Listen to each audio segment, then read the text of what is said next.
কিরে রিয়া আয়, আজকে তোকে সুন্দর একটা জায়গা দেখাবো।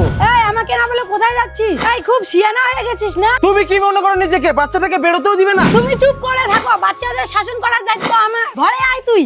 তুই বুঝতে পারছি না এটা শাসন না হিংসা। বাবার আদরের মেয়ে হতে চলেছে, পোশাকটা চেঞ্জ করে বাড়ির সমস্ত কাজ কর। হ্যাঁ মা করবো, তাহলে দাদাকেও বলো। একদিন তো ওই আমাকে ইনকাম করে খাওয়াবে। এমনিতেও তুই আমার শখের বাচ্চা না, যা সমস্ত কাজ কর। হে ভগবান, তুমি আমাকে এই বাড়িতে কেন জন্ম দিলে বাবা? এই যে তোর জন্য এটা জামা।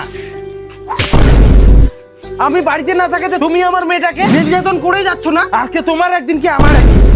বাবা তুমি মাকে কিছু করো না, আমি মাকে খুবই ভালোবাসি। কিছু শিখিয়ে নাও তুমি।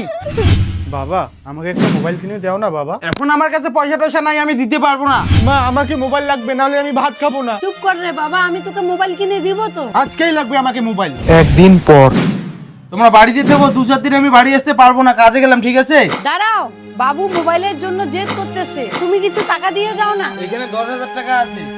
2 দিন কেটে গেল। বাবু কি হয়েছে? আমার খুবই জ্বর এসেছে, যা ডাক্তারের কাছে যা। মা ওগুলো আমাকে ভালো লাগে না, তুমি জানো না আমি পারবো না কোনো জায়গায় যেতে, যত সব।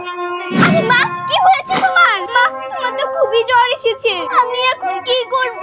হে ভগবান তুমি আমার মাকে রক্ষা করো, মাকে আমি অনেক ভালোবাসি।